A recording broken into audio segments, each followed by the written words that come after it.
Our next presentation is entitled The Three Ps Progress on a Professional and Personal Level. So, a little background about this. The question of the three Ps are how can we progress both professionally and personally?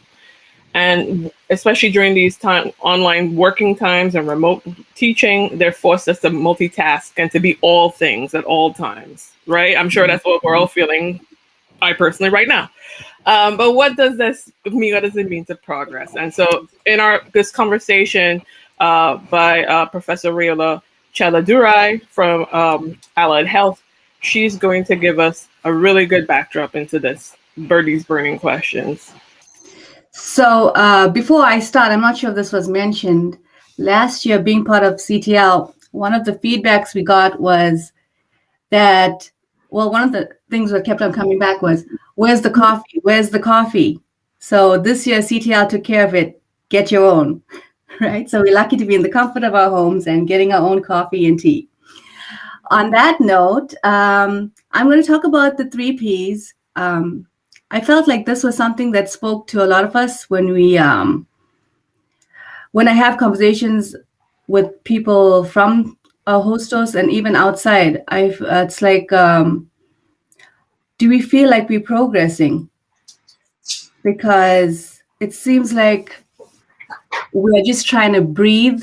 We're just getting coming up for air, and then we're hit with something else, and it doesn't feel like we're progressing. We're just waking up every day and tackling whatever it is, and the day's over, and it's time for bed, reset, start all over again. And usually when we think about progress, or when I think about progress, I always think it's like achieving a goal. I've achieved something, so I've progressed. I've reached excellence, so I progressed. I've gained something, so I progressed. But in actuality, progress is moving forward. Even if it's not something that we did perfectly at, or we didn't get the best results that we wanted, but we moved forward. We're moving forward. And this is something that I had to remind myself, especially when I was thinking about what am I going to say here, because I know how I feel, but how do I put this into words? Because this is how I was feeling. And when I was getting insight from other faculty members, and I told them about this, and I said, doesn't it feel like there's no end to the day? When you wake up in the morning, you do the same thing.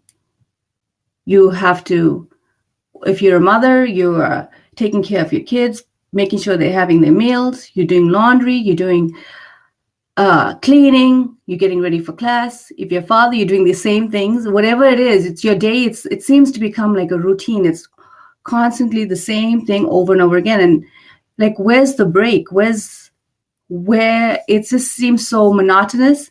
And that's another thing I had to remind myself. Monotony, when you think about the word monotonous, when I think about it, I was like, oh, it's so boring. I get to hang out. It's like you feel like that word means it's like nothing's happening. There's no jolt in you. You're just lying on the couch, maybe watching TV, but it's so far from that. Monotonous is not meaning that it's boring.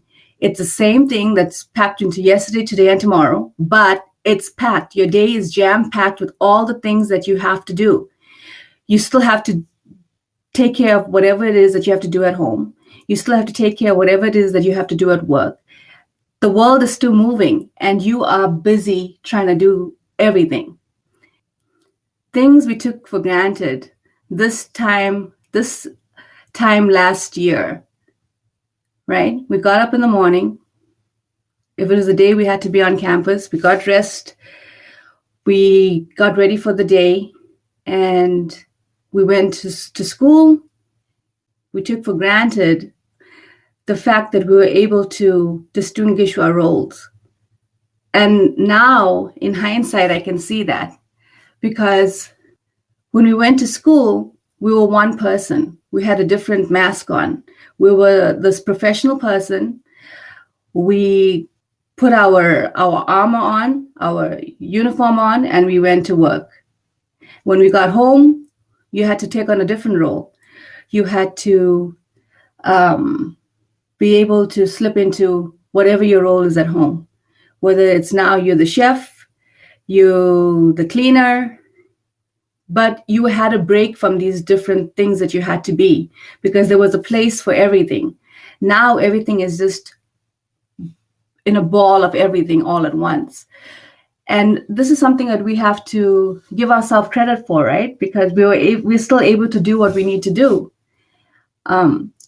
Somebody mentioned in the last panel discussion about that 2-hour commute to work and not having to do that. But yesterday, I actually made the commute into Hostos because I had to pay for the parking. And if I didn't get to pay for it by today, I would lose my parking because I have to come into campus once a week starting next week. And I was thinking, oh gosh, I have to make that 2-hour commute to get to work. But can I tell you, I actually enjoyed the ride. I enjoyed getting into the car. I enjoyed driving down there. I enjoyed finding parking, getting out, walking into campus. It was such a lift. And I got to listen to the radio. I had it on blast. I was listening to Lauryn Hill, Killing Me Softly, Michael Jackson, Beat It. I was screaming on the top of my lungs because I was so excited to be by myself. And I actually enjoyed that 2-hour commute. So if we have to be all things all the time, can we actually progress? Can we? Can you think about it? If we have to be all things all the time, can we progress? Well, let's think about it. Let's think about this last semester that you went through. You completed a semester. I would call that progress. You completed a semester. And in that semester, you got to educate your students. You got to evaluate your students. You still went to your Zoom meetings, which I hear all the complaints about, nonstop Zoom meetings. You were still part of the college environment, even though you were not physically there. You fulfilled your committee duties, your roles. You played counselor to students when they needed you. You responded to their emails. So I would definitely consider this progress. And I hope that you would consider this progress too on a professional front.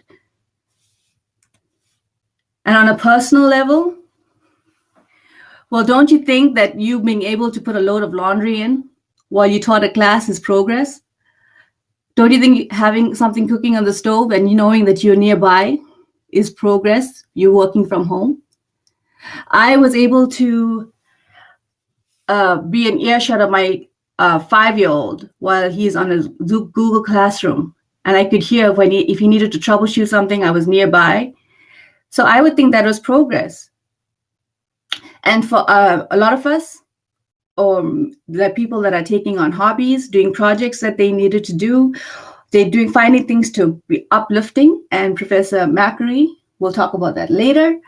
But these are all things that I think is progress. This is our personal progress. This is what I wanted to bring this up, is that we talk so much about being compassionate to our students because we understand that they have a lot to do. They have a family they have to deal with. They have a full plate. And we talk about giving them a chance, being compassionate to them. But I think it's so important that we've practiced this for ourselves as well. We have to be compassionate, and we shouldn't let our failures rule us. We should look for our failures as a teaching moment just for us as well. And we should take pride that we survived a semester being remote learners, because we were also remote learners, because a lot of us were doing this for the first time, being completely remote. And you were able to make it through the semester. Professor Macri led me to this article. It's entitled "Why Self-Compassion and Not Self-Esteem Leads to Success." And I found this quote in that article. It says, "Self-compassion is learning to be the same warm, supportive friend to yourself." Can you imagine that we have this in us to be compassionate and to be supportive to ourselves as well, not just to others, because it makes a big deal. And there's a difference between self-esteem and self-compassion. Self-compassion is being kind to yourself even when you didn't do your best, even when you failed. It's when you learn that these are life experiences and that we learn from them. Self-esteem is being competitive, and you only find self-esteem when you excel at something. So there's a difference, and that's why it's so important for us to practice self-compassion as well. So what are some of the positives that will come out of this? And I've already heard that people are mentioning about taking up other activities, and they spoke about being online and taking advantage of using Blackboard, posting tests on Blackboard, learning the virtual platform. So this virus, even though it has forced us into a corner to be something that we were not expecting to be, it's also made us learn from our experiences. And we have to look for that, especially now, beginning the next semester.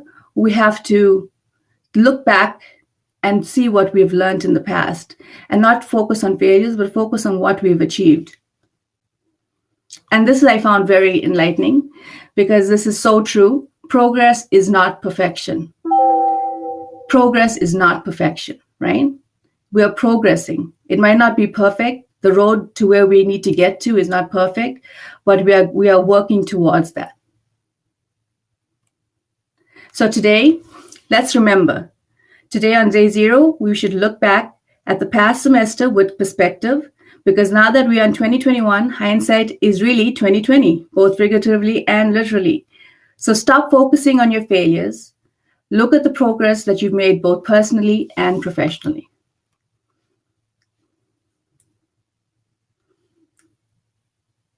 Okay. Thank you, Rayola. I think you make some really deep points here. I think you're hitting all of us with this kind of this need for us to be mindful, for us to be reflective.